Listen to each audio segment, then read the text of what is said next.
Welcome to the cursive letter capital T, which looks a lot like the capital letter J in print, so don't get them confused when we're working on cursive.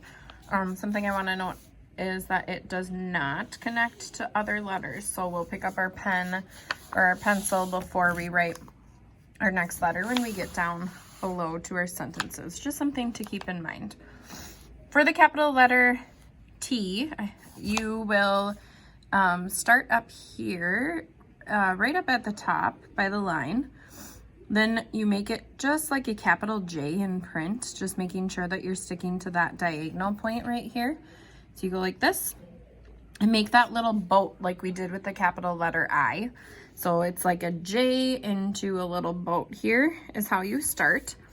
And then you make a little line up at the top that's kind of a little squiggly. So let me show you the whole thing put together.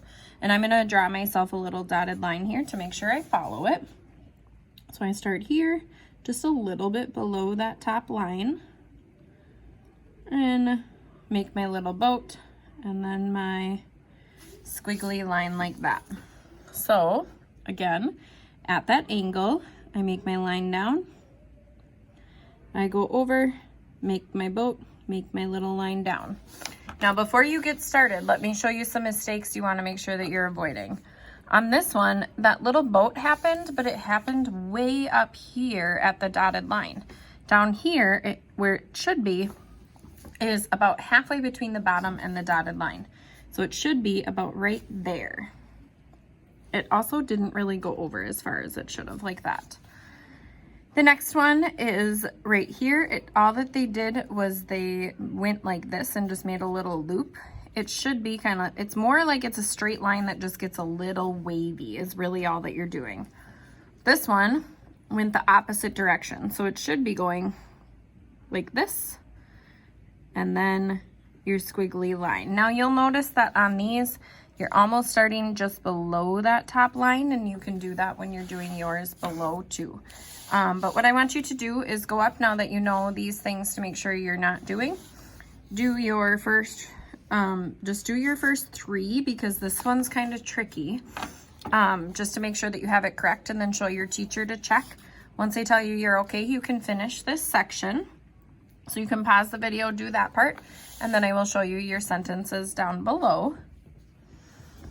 When you're ready for the sentences, let's see. One correction here is to pairs feed at night. So this should say feed, E-E-D, at, and this night is N-I-G-H-T. So when you rewrite this, make sure your T is not connected. So you'll restart with your lowercase a, and then spell feed correctly and night correctly, and then add your period at the end. Then down below it says toucans have beaks. Toucans needs to start with a capital letter T, and beaks is spelled B-E-A-K-S with a period at the end, which it already has, but just don't forget that when you rewrite it. Good luck with the capital letter T.